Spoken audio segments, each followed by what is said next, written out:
안녕하세요. 전남도의 아동구연합회 11월 교사교육 저학년 공과를 맡게 된 월광교회를 섬기고 있는 김오수 목사입니다.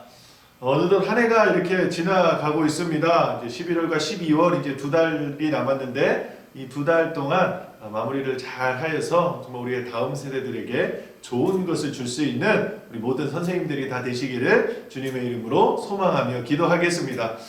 저는 오늘 47가부터 마지막 52가까지의 그런 공과를 여러분들과 이렇게 좀 나눌 수 있도록 그렇게 하겠습니다. 그래서 성경 이야기를 나누고 또 우리 교사들이 짚어줘야 될 부분에 대해서 잠시 나누고 그리고 삶 속에서 어떻게 적용해야 되는지에 대해서 우리가 잠시 나누면은 아주 좋은 이런 교육이 되리라 믿습니다. 그래서 우리 선생님들이 공과의 내용이 있는 그런 부분이 있고 또 교사용에 대한 설명이 잘 이렇게 되어 있기 때문에 그 어떤 것보다도 저는 좀 심플하면서도 좀 짚어줘야 될 부분만 이렇게 간략하게 말씀을 드리면서 이 교육을 진행하도록 하겠습니다. 먼저 47과입니다. 필요한 것을 채우시는 하나님. 이 필요한 것을 채우시는 하나님이라는 이 47과는요 추수감사주일이 있습니다. 그래서 이 주제 말씀은 뭐냐면은 빌립보서 4장 19절의 말씀입니다. 나의 하나님이 그리스도 예수 안에서 영광 가운데 그 풍성한 대로 너희 모든 쓸 것을 채우시리라. 아멘. 이 말씀을 가지고 우리가 47과를 살펴보고자 합니다. 먼저 성경 이야기를 이렇게 보게 되면요. 예수님을 전하던 그 바울이 감옥에 갇히게 됩니다. 근데 사실 이 바울은요, 예수님을 만나기 전에는 어떤 사람이었냐면은 예수님을 믿는 사람을 잡으러 가는 사람이 바울이었습니다. 그러나 이제는 다메섹 도상에서 예수님을 만난 이후에는 예수님을 죽기를 각오하고 전하던 사람이 바로 이 바울이었다라는 겁니다. 그런 바울이 예수님을 전하던 그런 가운데에서 감옥에 갇히게 됩니다. 그런데 이 바울은요, 감옥에 갇히는 그 상황 가운데에서도요, 하나님께 기뻐할 수 있었고, 또 감사함으로 기도할 수 있었다라는 겁니다. 근데 그 이유가 있는데 그 이유는 뭐냐면은, 바울은 빌립보 교회를 통하여서 필요한 것을 풍족하게 공급을 받았기 때문에 기뻐할 수 있었고, 감사할 수 있었다라는 겁니다. 결국 이 빌립보 교회를 통해서 필요한 것을 풍족하게 공급받고 체험도 받았지만 결국은 누가 주신 것이냐면 하나님께서 주셨다라는 것을 이 바울은 알고 기뻐할 수 있었고 감사할 수 있었다라는 겁니다. 그래서 이 빌립보 교회에게 감옥에서 편지를 씁니다. 그것이 바로 빌립보서였고 옥중서신을 통하여서 바울은 빌립보 교회와 또 여러 교회에게 편지를 쓰는 내용이 바로 오늘의 말씀입니다. 그래서 우리 교사들이 짚어줘야 되는 부분은 뭐냐면은 먼저 옥중서신에 대해서 잠시 설명해 주시면 좋을 것 같습니다. 바울이 쓴 편지 중에서 감옥에 갇혀 있을 때 기록한 것으로 알려진 이 편지가 옥중서신이라는 겁니다. 그래서 에베소서, 빌립보서, 골로새서, 빌레몬서가 이 옥중서신에 속합니다. 그런데 옥중서신은요 감옥에 있다 보니까 이 바울에게 있어서도 가장 좀 힘든 상황, 어려운 상황, 정말 이 고난과 고통의 상황이라고 할 수 있습니다. 그런데 바울은요 빌립보서에서 기쁨을 말하고 있고요. 또 에베소서 1장 3절 말씀에 보면은 찬송하리로라라고 말을 합니다. 그러니까 바울은 감옥에 갇혔어도 낙심하거나 절망하지 않았다라는 거죠. 그런 상황 가운데에서도 오히려 에베소 교회와 빌립보 교회와 골로새 교회를 정말 위로하였고 권면하였으면서 신앙적으로 정말 올바르게 살아갔으면 좋겠다라는 그러한 내용을 쓴 편지가 바로 이 옥중서신이라는 것입니다. 그리고 이 빌립보 교회에 대해서 우리가 좀 살펴보면요, 이 빌립보는 바울이 2차 전도 여행 때 방문한 도시다라는 겁니다. 근데 이곳에서 누굴 만나냐면은 자색 옷감 장사 루디아를 만나게 되고요. 또 빌립보 감옥의 간수가 예수님을 영접하게 되는 곳이 바로 이 빌립보 지역이었다라는 겁니다. 우리가 알다시피 빌립보에 처음 도착했을 때 바울과 실라가 도착했을 때 거기서 귀신을 이렇게 점치는 그런 사람이 있었습니다. 근데 그런 사람이 있었음에도 불구하고 이 바울과 실라는 그 귀신 들린 사람들을 고쳐줍니다. 그래서 그 고쳐줌을 통하여서 어떻게 됩니까? 감옥에 가게 된다는 거죠. 그래서 그 감옥에 간 상황 가운데에서 이 바울과 실라는 그 감옥에서도 찬송하고 기도하였을 때 옥문이 열렸다라는 겁니다. 그래서 옥문이 열렸을 때 어떻게 되었습니까? 이 감옥의 간수가 죄수들이 다 도망간 줄 알고 자살하려고 했습니다. 그때 바울과 실라가 그 감옥의 그 간수를 말리면서 예수님을 믿어라라고 말씀을 해주시면서 이 감옥의 간수가 예수님을 믿게 되었습니다. 그것이 바로 이 빌립보였다라는 겁니다. 그런 점에서 이 빌립보 교회는 바울의 사역에 물심양면으로 도움을 주었고 또 로마 감옥에 갇힌 바울에게 에바브로디도를 파송해 경제적인 도움을 주었다라는 거죠. 그래서 바울이 이 빌립보서 4장에서 고백하는 것은 나를 도와준 교회는 이 빌립보 교회였다라고 말하면서 정말 기쁨과 감사하다라는 것을 말하고 있다라는 거죠. 그러면서 또 한 가지 말하는 것은 그렇게 체험을 받을 수 있도록 도와주신 분이 하나님이시다라는 것을 고백하는 내용이 바로 이 47과의 내용입니다. 그렇다면 우리가 삶 속에서 어떻게 적용해야 되냐면은 하나님께서 우리에게 필요한 것을 넉넉하게 채워주신다라는 것을 알고 우리는 하나님께 감사해야 된다라는 겁니다. 그래서 우리가 처음에 읽었던 그 말씀처럼 어떤 거냐면은 빌립보서 4장 19절 말씀입니다. 나의 하나님이 그리스도 예수 안에서 영광 가운데 그 풍성한 대로 너희 모든 쓸 것을 채우시리라. 하나님이 채워주신다라는 그러한 마음을 가지고 하나님께 감사하면서 살아가는 것이 우리의 삶 가운데 필요하다라는 겁니다. 또한 우리를 보살펴 주시고 돌보아 주시는 하나님을 찬양해야 된다는 겁니다. 특별히 이 과를 나누게 될 때는 추수감사주일입니다. 그 추수감사주일 때 정말 한 해 동안 우리에게 은혜를 주셔서 여기까지 인도하셨다라는 것을 우리 다음 세대들에게 잘 전달해 주시고 그렇게 보살펴 주시고 돌봐 주시고 은혜 주신 분을 은혜 주신 하나님을 찬양해야 된다고 가르쳐 주시면은 삶 가운데에서 아주 중요한 적용이 되리라 믿습니다. 다음은 48과입니다. 천사가 알려준 기쁜 소식. 대림절 혹은 대강절 첫 번째 주일입니다. 주제 말씀은 이겁니다. 누가복음 1장 31절의 말씀입니다. 보라, 내가 잉태하여 아들을 낳으리니 그 이름을 예수라 하라. 성경 이야기는 이렇습니다. 하나님 천사 가브리엘을 마리아에게 보내십니다. 하나님께서. 그런데 이 마리아에게 보내셨을 그 당시에 이 마리아는 요셉과 약혼은 하였지만 아직 결혼은 하지 않은 상황이었습니다. 그런데 그런 상황 가운데에서 이 가브리엘 천사가 마리아에게 뭐라고 말하냐면은 잉태할 것이다 라고 말을 하고 있다는 거죠. 그런데 당시에는 결혼하지 않은 처녀가 임신을 하게 되면 돌에 맞아 죽을 수도 있었다라는 겁니다. 그런데 이 천사 가브리엘이 뭐라고 말하냐면은 그 태어날 아기는 하나님의 아들이라고 말한다라는 거죠. 그때 이 마리아가 고백을 합니다. 뭐라고 고백합니까? 나는 주의 여종입니다. 말씀대로 나에게 이루어지리이다 라고 말하면서 그것을 받아들이게 된다라는 거죠. 그러면서 이제 성경 이야기가 시작이 됩니다. 그럼 우리 교사들이 알려줘야 될 포인트는 뭐냐면은 그럼 과연 대림절은 뭐냐? 대강절은 뭐냐? 예수님을 기다리는 절기라는 겁니다. 그래서 성탄절 전에 4주간을 의미한다라는 거죠. 그래서 이 기간은요, 어떻게 보면 작은 사순절이라고도 말을 합니다. 그래서 이 사순절에 우리가 정말 묵상하고 또 경건의 생활을 보내는 것처럼 이 대림절도 역시나 마찬가지로 예수님을 기다리면서 그렇게 경건의 삶을 살아가는 것이 바로 이 절기 때 필요한 자세다라는 겁니다. 그래서 우리는 예수님이 2000년 전에 오셔서 우리를 구원하기 위해서 오신 그 예수님을 기억하면서 또 다시 오실 예수님, 재림하실 그 예수님을 기다리는 절기가 바로 이 대림절 혹은 대강절에 해야 될 자세다라는 겁니다. 자, 그럼 또 한 가지를 알아야 되는 게 뭐냐면은 사가랴를 알아야 됩니다. 예루살렘 성전의 제사장으로 세례 요한의 아버지가 이 사가랴였습니다. 근데 사가랴가 이 성전에 있을 때 천사가 나타나서 요한의 출생을 알려주었습니다. 그리고 요한이 주님의 길을 예비하는 그러한 사람이 될 것이라고 예고를 받았다라는 거죠. 근데 나이가 많다 보니까 그 부분에 대해서 믿지 못했다라는 겁니다. 그러면서 천사의 말을 의심하며 증거를 구했다라는 거죠. 그래서 그때 어떻게 되었습니까? 사가랴는 약속이 성취될 때까지 말을 하지 못하였고 요한이 태어나 이름을 지어줄 때 혀가 풀려 다시 말을 할 수 있게 된 사람이 바로 이 사가랴였다라는 겁니다. 그래서 우리는 이 말씀을 통하여서 정말 하나님께서 우리에게 어떤 말씀을 해주시는지에 대해서 분명하게 알 때 그리고 그것을 믿을 때에 온전하게 삶을 살아갈 수 있다는 것을 우리가 이 말씀을 통해서 알 수 있다는 거죠. 그 다음에 또 한 가지는 예수의 이름의 뜻입니다. 구원자라는 뜻을 가지고 있다는 거죠.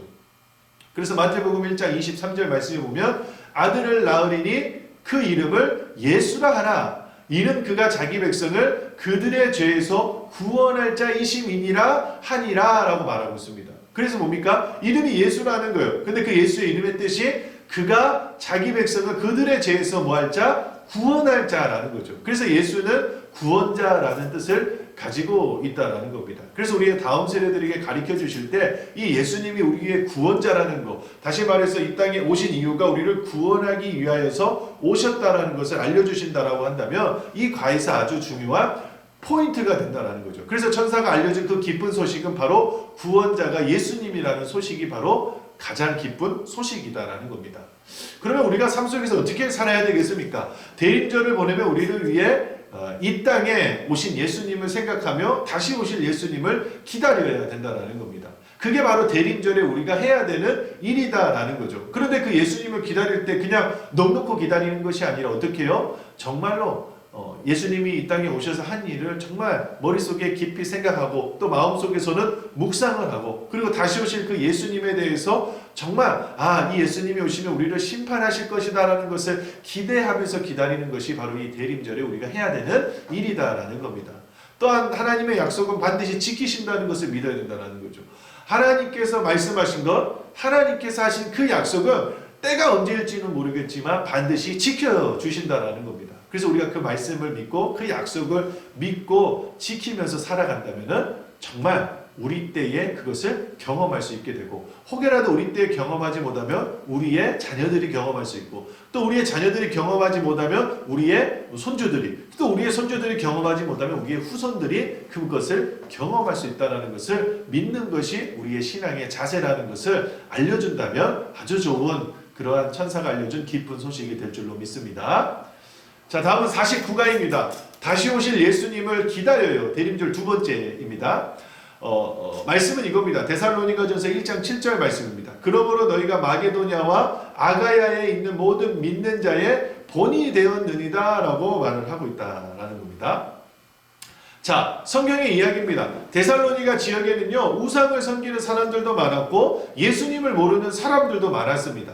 그러니까 이 데살로니가 지역이 항구 도시였습니다. 그러니까 항구 도시는요 정말로 우상을 섬기는 부분이 많다라는 거죠. 또 대표적으로 이 고린도도 항구 도시입니다. 고린도도. 근데 그런 고린도도 어떻습니까? 우상이 정말로 많았다라는 거죠. 자, 그런데 그 상황 가운데 예수님을 모르는 사람들도 많았는데 그 중에서는 어떤 사람이 있었냐면은 예수님을 믿고 완전히 변화된 사람들이 있었다라는 거죠.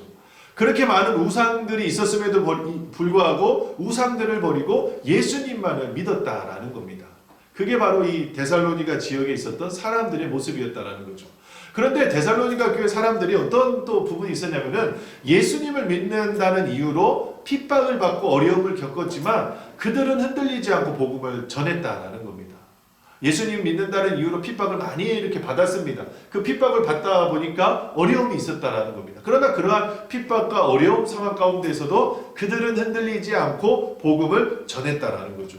그러면 어떻게 그러한 핍박과 어려움 상황 가운데서도 흔들리지 않고 복음을 전할 수 있었냐? 그것은 예수님이 세상 끝날에 다시 오신다라는 약속을 굳건히 믿고 있었다라는 겁니다. 그러니까 그 약속을 굳건히 믿으니까 어떻습니까? 희망이 되었고 그것이 소망이 되었다라는 거예요. 그러니까 그 소망과 희망이 있기 때문에 그것으로 흔들리지 않고 복음을 전할 수 있게 되었다라는 거죠. 그렇다면 우리가 교사들이 알려줘야 될 게 뭐냐? 바로 이 데살로니가입니다. 데살로니가는 뭐냐? 마게도냐의 가장 중요한 항구 도시로서 로마에서 아시아까지 이어지는 로마 제국의 주요 간선도로인 에그나티아 대로변에 있었다라는 거예요. 그리고 동서양을 잇는 교통과 사업의 중심지였다라는 거죠. 이게 항구 도시니까 고린도와 마찬가지로 우상을 정말 많이 숭배할 수밖에 없는 그러한 상황 가운데 있었다라는 겁니다. 그리고 데살로니가는 마게도니아 지방에서 제일 큰 도시이자 총독 주재지가 있는 행정 수도이기도 했다라는 거죠. 그러니까 데살로니가는 선교 전략상 매우 중요한 도시였다라는 거예요. 그러니까 바울이 그 데살로니가에 대해서 정말 중요하게 여겼다라는 것을 그러한 부분으로 알 수 있다라는 거죠. 그래서 바울은 빌립보 전도 사역 이후에 그곳에 가서 복음을 전하였고 그렇게 복음을 전한 결과 어떻게 되었냐? 데살로니가 교회가 세워졌다라는 겁니다. 그것을 가르쳐 주셨으면 좋겠습니다. 그렇다고 한다면 삶 속으로 우리가 이제 어떻게 나아가야 되냐? 데살로니가 교회 성도님들처럼 예수님을 닮아가는 삶으로 살아가야 된다는 거죠. 그러니까 데살로니가 성도님들이 어떤 삶을 살았습니까? 어떠한 핍박과 고난과 환난 가운데에서도, 그리고 많은 우상들이 있는 그러한 상황 가운데서라도 흔들리지 않고 믿음 안에서 견고하게 예수님을 전하고 복음을 전했다라는 겁니다. 그러한 성도님들처럼 우리가 닮아가는 삶이 필요하다라는 거죠. 마찬가지로 데살로니가 교회는 다시 오실 그 예수님을 기다렸다라는 거예요. 다시 오신다는 것을 굳건히 믿고 있었다라는 거죠. 그 약속을 이뤄질 것을 믿고 있었기 때문에 그들은 기다릴 수 있었다. 그래서 우리도 데살로니가 교회 성도님들처럼 예수님의 약속이 이루어질 것을 믿고 기다리는 삶이 필요하다라는 겁니다. 다음은 50가입니다. 요한 하나님의 나라를 보다 대림절 세 번째 주입니다. 말씀은 요한계시록 21장 6절의 말씀입니다. 또 내게 말씀하시되 이루었도다. 나는 알파와 오메가요 처음과 마지막이라. 내가 생명수 샘물을 목마른 자에게 값없이 주리니. 자, 성경의 이야기는 이렇습니다. 이 세상의 마지막 때에는 지금과는 완전히 다른 새 하늘과 새 땅이 임하고 새 예루살렘, 거룩한 하나님의 도성이 하늘에서 내려올 것이다 라고 말합니다. 그것이 바로 천국이거든요. 근데 그곳은 어떤 곳이냐면은 슬픔이 없고 죽음도 없고 아픈 것도 없다라는 거예요. 근데 그때가 언제냐면은 마지막 때에 모든 것이 새롭게 된다라는 겁니다. 그것이 바로 요한이 본 하나님의 나라다라는 겁니다. 그래서 하나님의 나라가 완성이 됩니다. 그때는 알 수 없지만 하나님께서 하신 약속은 반드시 이루어진다는 거죠. 그래서 하나님의 자녀에게 영원한 생명을 주시고 목마른 자에게는 생명수 샘물을 주신다는 거예요. 그것이 바로 천국에서 일어나는 일이다라는 거죠. 그래서 우리가 하나님의 자녀라고 한다면 우리는 영원한 생명, 영생을 얻을 수 있는 것이고, 또 목마르다라고 한다면 그 생명수 샘물을 주셔서 영원히 목마르지 않도록 해주신다라는 거예요. 그래서 우리가 천국에 반드시 들어가야 그 부분을 누릴 수 있고 할 수 있는 부분을 말해준다라는 겁니다. 자, 그렇다고 하면 우리 교사들이 짚어줘야 될 것은 뭐냐면은 새 하늘과 새 땅이라는 거예요. 그 새 하늘과 새 땅은 죄악으로 오염되거나 타락하지 않고 새로운 질서에 의해 창조될 온전한 세상을 말한다라는 거죠.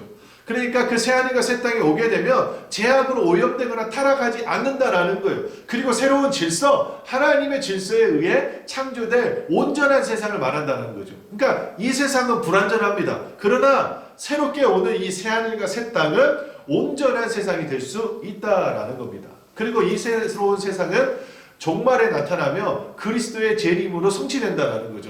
그러니까 마지막 때는 언제냐면은 예수 그리스도가 오실 때가 마지막 때라는 것을 여러분 잊지 않으셨으면 좋겠다라는 겁니다. 종말을 보게 되면요, 개인의 종말과 그다음에 진짜 세상의 종말을 의미합니다. 그런데 이 종말을 봤을 때 개인의 종말과 세상의 종말은 다르다라는 거죠. 개인의 종말은 어떤 죽음으로 끝날 수 있는 부분입니다. 그러나 세상의 종말은 언제 오는 거냐? 예수 그리스도가 재림할 때, 심판할 때, 그때가 바로 세상의 종말이다라는 거죠. 그래서 새 하늘과 새 땅은 바로 이 세상이 종말이 될 때 나타난다라는 겁니다.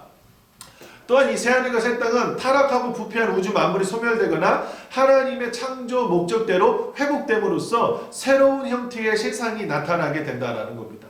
또한 구원받은 자들이 장차 들어가 살게 될 영원한 하나님의 나라가 바로 이 새하늘과 새 땅이라고 알아주시면 좋을 것 같습니다. 자, 그러면 이제 또 하나는 새 예루살렘을 알아야 됩니다. 이 새 하늘과 새 땅에 건설된 하나님의 영원한 도성을 말합니다. 죄와 아픔과 눈물이 없는 천국, 거룩한 성, 영어 무궁한 하늘의 예루살렘으로 부른다라는 거죠. 그래서 천국은요, 죄도 없고요, 아픔도 없고, 눈물도 없고, 근심도 없고, 슬픔도 없는 곳이 바로 천국이다라는 겁니다. 그 천국을 우리가 바라보고 또 거기에다가 소망을 두면서 살아가야 되는 것이 바로 우리의 삶이고 또 우리 다음 세대의 삶이라는 것을 교사들이 가르쳐 주셨으면 좋겠습니다. 자, 그러면 삶 속으로 들어가서 어떤 것을 가르쳐 주시고 적용해야 되냐? 예수님이 다시 오신다는 약속의 말씀을 믿고 하나님이 기뻐하시는 모습으로 지내야 된다는 겁니다. 그러니까 예수님이 반드시 다시 오신다는 거죠. 그것은 우리에게 약속해 주신 그 말씀이다라는 겁니다. 그래서 그 약속의 말씀을 믿는다라고 한다면 정말 우리는 하나님이 기뻐하시는 그 모습처럼 살아갈 수 있는 부분이 될 수 있다라는 겁니다. 그리고 하나님의 나라를 꿈꾸며 소망하며 믿음을 지키며 살아가야 된다라는 겁니다. 그러니까 어디에다가 소망을 두느냐에 따라서 우리의 삶이 완전히 달라집니다. 땅의 것에 소망을 두면은요, 그 땅의 것에 뭔가가 없으면은 정말 낙심하기 쉽습니다.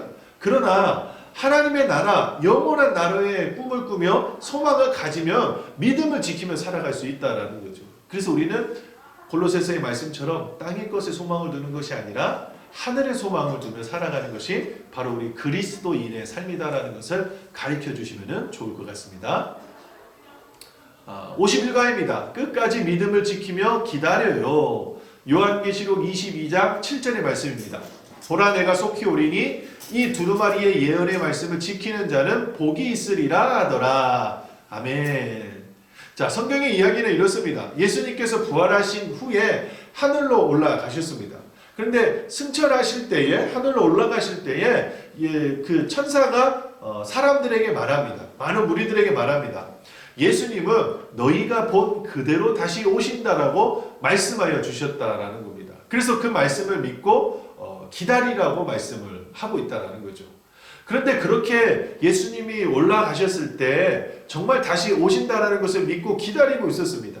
그런데 로마 제국의 핍박으로 인하여서 믿음을 지키는 것이 정말로 쉽지 않았다라는 겁니다. 그 로마 제국의 그런 박해와 핍박이 너무나 강하다 보니까 정말로 힘든 상황이었다는 겁니다. 그때에 예수님의 제자인 요한도 예수님을 믿는다는 이유로 반모섬에 유배를 가게 됩니다. 그러니까 로마 제국의 핍박과 그런 박해가 있을 때에 예수님의 제자인 요한도 예수님을 믿는다는 이유로 그 반모섬에 유배를 가게 됩니다. 그러다 그 유배를 가게 되는데 거기서 무엇을 기록하냐면은 요한계시록을 기록합니다. 그리고 그 요한계시록을 기록하여서 소아시아의 그런 7 교회들에게 편지를 보낸다라는 거죠. 자, 그렇다고 한다면 우리가 짚어줘야 되는 것은 뭐냐면은 요한계시록이 뭐냐? 바로 고통받는 그리스도인들에게 희망을 전해주는 말씀이 바로 요한계시록입니다. 그리고 그것에 있는 내용은 뭐냐면은 내가 곧 가겠다. 두루마리의 예언의 말씀을 지키는 자는 복이 있다라고 기록했다는 겁니다. 누가 기록했다고요? 반모섬에 유배되어 있는 사도 요한이 지금 기록했다라는 겁니다. 또한 사도 요한은 어떤 사람이냐면은 교회사의 아버지라 불리는 요세비우스의 기록에 따르면 요한은 주후 60년대 중반 에베소로 이주했다라고 전해집니다. 근데 그 이주할 때에 이 디모데가 초빙을 한다라는 거죠. 그래서 그때에 이 디모데가 복음을 선포하다가 돌에 맞아 죽게 되었고 마침 에베소에 있었던 이 요한이 에베소 교회를 목회를 하게 된다라는 겁니다. 이후에 도미티아누스 황제의 박해로 인해 반모섬으로 유배당한 이 요한은 그곳에서 계시의 말씀을 듣고 요한계시록을 기록하여 소아시아 7 교회로 보내게 되는데 그것이 바로 요한계시록이다라는 겁니다. 그래서 그 요한계시록을 이렇게 보게 되면 우리가 어떻게 믿음을 지켜야 되는지 또 왜 지켜야 되는지에 대해서 우리가 분명하게 알 수 있다는 거죠. 힘들고 어렵더라도 정말 그 새 예루살렘, 새 하늘과 새 땅을 바라보면서 우리가 지킬 수 있는 부분, 믿음을 지키고 믿음 안에서 살아갈 수 있는 부분이 바로 될 수 있다는 겁니다. 그것이 바로 요한계시록의 내용이다라는 거죠. 그렇다고 한다면 우리가 삶 속에서 어떻게 살아가야 되냐? 우리는 말씀을 지키기 위해 주일에는 예배를 꼭 드려야 된다는 겁니다. 왜? 정말 믿음을 지키면서 살아가기 위해서는 정말 주일 예배를 꼭 지키는 것이 필요하다는 겁니다. 또한 말씀을 지키기 위해 매일 큐티하면서 말씀을 기억해야 된다는 거죠. 큐티를 하지 않으면 말씀을 기억하기가 어렵습니다. 그러나 우리가 매일 말씀을 읽고 매일 말씀을 묵상하고 매일 말씀을 나누면서 살아간다고 한다면 하나님께서 우리에게 해주신 그 말씀을 우리도 기억하면서 살아갈 수 있는 부분이 될 수 있다라는 겁니다. 또 우리는 말씀을 지키기 위해서 정해진 시간에 매일 기도를 해야 된다는 겁니다. 물론 우리의 다음 세대들이 정말 어리다 보니까 그렇게 기도하는 것이 정말 어렵다라고 할 수 있습니다. 그러나 짧게라도 매일 매 순간 기도하는 것이 필요하다는 것을 가르쳐 주시면 좋을 것 같습니다. 또한 우리는 말씀을 지키기 위해 친구에게 복음을 전해야 된다는 겁니다. 그러니까 우리가 말씀을 지킨다, 믿음을 지킨다라고 했을 때는 정말 우리가 친구들에게 복음을 전하며 거기서 용기를 얻을 수 있고 또 거기서 담대함을 얻을 수 있고 또 거기서 무엇인가를 얻을 수 있다라고 한다면 우리는 정말 믿음 안에서 살아갈 수 있기 때문에 믿음을 지키며 또 말씀을 지키면서 살아갈 수 있는 부분이 될 수 있다라는 겁니다. 그래서 그것을 전해준다라고 한다면 가장 좋은 그러한 부분이 될 수 있다라는 것을 알려주시기 바랍니다. 자, 다음은 52가입니다. 동방박사의 빛난 밤 이야기, 성탄절, 송년주일입니다. 주제 말씀은 이겁니다. 마태복음 2장 11절 말씀입니다. 집에 들어가 아기와 그의 어머니 마리아가 함께 있는 것을 보고 엎드려 아기께 경배하고 보배 합을 열어 황금과 유향과 몰약을 예물로 드리니라. 아멘. 성경의 내용은 이겁니다. 오래전부터 이스라엘 백성들은 하나님께서 메시아를 보내준다는 것을 믿고 있었습니다. 그러니까 메시아 대망 사상이 그들에게 있었다라는 겁니다. 그리고 그 메시아를 보내주실 징조가 있었다라는 거예요. 그러나 이 52가에서 나오는 이 말씀에서는 뭐냐면은 별이 나온다라는 거죠. 그 징조가 별이었다라는 겁니다. 근데 그 별을 동방 박사들이 보고 친히 찾아와 아기 예수님께 경배하며 보배합을 열어서 황금과 유향과 몰약을 드렸다라는 겁니다. 자, 그렇다고 한다면 우리 교사들이 알려줘야 되는 것은 뭐냐면은, 짚어줘야 되는 것은 바로 동방박사입니다. 동방박사는 어떤 사람들이냐면은, 동방은 일반적으로 팔레스타인과 가까운 동쪽인 바벨론과 페르시아를 가리킨다라는 겁니다. 그리고 박사는 현자나 점성술자, 점치는 자를 가리킨다라는 거죠. 그러니까 이 동방에서 온 박사들은 그러한 사람들이었다라는 겁니다. 그런데 이 복음서에 등장하는 이 동방 박사들은 오래전 공유되었던 이 메시아 사상을 알고 있었던 것으로 보여지게 됩니다. 그러니까 그 별을 봤을 때 어떤 징조가 있었고 그 징조를 놓치지 않고 그들은 별을 따라서 머나먼 곳까지 오게 되었다는 것을 우리가 말씀을 통해서 알 수 있습니다. 그러면 왜 알 수 있었냐? 포로 생활 때에 있었던 유대인 중에 유대인 출신의 고관들에 의해서 전해 들었을 것으로 추정할 수 있다는 겁니다. 그런 부분이 없다라고 한다면 동방 박사들이 어떤 징조를 보고 그 징조 때문에 온다? 그것은 좀 상상하기가 좀 힘든 부분이 될 수 있다라는 거죠. 그러나 그런 부분을 전해 들었을 것 같기 때문에 정말 그 머나먼 길을 그 징조를 보고 정말 찾아왔고, 그래서 찾아와서 그냥 찾아온 것이 아니라 이미 준비를 하였던 것 같습니다. 황금을 드릴 거고 유향을 드리고 몰약을 드린다라는 그런 마음으로 찾아왔기 때문에 정말로 그런 메시아 사상을 알고 있었던 것으로 우리가 추측할 수 있다라는 겁니다. 자, 또한 이 동방 박사들이 드린 것이 황금과 유향과 몰약입니다. 그런데 이 황금과 유향과 몰약은요, 다 그마다의 뜻이 있다라는 거죠. 의미가 있다라는 겁니다. 황금을 드렸다라는 것은 예수의 왕권을 상징한다라는 거죠. 그래서 왕으로 오신 예수님을 증명하는 부분이 됩니다. 근데 그 왕으로 오신 예수님이 증명하는 것이 또 언제 이렇게 이루어지냐면은, 예수님이 정말 십자가를 지시기 위해서 예루살렘 성전에 들어갔을 때 많은 사람들이 자기의 옷을 깔면서 외칩니다. 호산나라고 외칩니다. 근데 그렇게 자기의 옷을 깔고 어떤 나무를 들고 호산나라고 외치는 것은, 그것은 왕을 가리킨다라는 의미이다라는 거죠. 그러니까 황금을 드렸다라는 것은 예수님이 왕이시다라는 것을 증명한다라는 겁니다. 두 번째는 유향입니다. 신께 드리는 제의적 용도로 쓰이는 물질이라는 점에서 예수님의 신성을 의미한다라는 거죠. 그러니까 예수님이 이 땅에 오셔서 너무 인성만 강조될 수도 있는데, 이 유향이라는 것은 신성을 의미한다라는 겁니다. 그러니까 예수님은 정말로 인성과 신성을 동시에 가지고 있는 분이시다라는 것을 우리가 알 수 있다라는 겁니다. 또한 세 번째는 몰약입니다. 시체에 발라 방부제로 쓰인다는 점에서 예수님의 순환과 죽음을 상징한다라는 거죠. 그러니까 몰약을 드렸다라는 것은 이미 예수님이 하실 일에 대해서 아마 동방 박사도 어느 정도는 알고 있지 않았나라는 것으로 좀 생각해 볼 수 있는 부분이 된다라는 겁니다. 그래서 황금과 유향과 몰약을 드리면서 정말 자기들이 가지고 있었던 가장 최고의 것을 드렸다라는 거죠. 그렇다고 한다면 오늘 우리는 어떻게 살아야 되겠습니까? 바로 예수님의 탄생을 기쁨으로 전해야 되고요. 또한 예수님의 탄생은 우리를 위한 것이니 정말 기쁨의 날로서 몸으로 찬양하고 기쁘게 뛰면서 마음껏 경배하는 것이 필요하다는 거죠. 그리고 또 할 수만 있다면 우리가 가진 가장 최고의 것, 가장 좋은 것을 준비하여서 정말 하나님께, 또 태어나신 그 예수님께 드리는 것이 그날 이 52가를 배우면서 필요하다는 것을 알려주시면은 아주 좋은 부분이 될 것이라 믿습니다. 바라기는 우리 전남도에 우리 아동 우리 교사 우리 선생님들이 정말 우리가 47가부터 52가를 이렇게 나누면서 혹시라도 하나라도 또 기억나는 게 있다면 꼭 적어두시고 또 기억해 주셨다가 우리의 다음 세대들에게 그대로 전달을 해줄 수 있는 우리 모든 선생님들이 다 되시기를 주님의 이름으로 소망합니다. 함께 기도하겠습니다. 사랑의 하나님 감사합니다. 이렇게 공부를 또 할 수 있도록 은혜해 주시면 하나님 감사합니다. 47가부터 52가까지를 나누었는데 하나님 이 과를 통하여서 우리의 다음 세대들에게 온전하게 전할 수 있도록 도와주시고 그 전함에서 끝나는 것이 아니라 말씀을 들은 우리의 다음 세대들이 말씀대로 살아갈 수 있도록 인도하여 주시옵소서. 특별히 우리 전남도의 아동구연합회에 속해 있는 우리 모든 우리 교사들 하나님께서 기억해 주시고 열심 있게 다음 세대를 사랑으로 섬길 때에 가정도 지켜주시고 자녀들도 지켜주시고 또 손자 손녀들까지도 지켜주셔서 계속해서 주의 은혜 가운데에서 행복하게 교사의 직분을 잘 감당하는 우리 모든 선생님들이 다 될 수 있도록 인도하여 주시옵소서. 다시 만난 날을 기대하며 우리 구주 예수님의 이름으로 기도드립니다. 아멘. 감사합니다.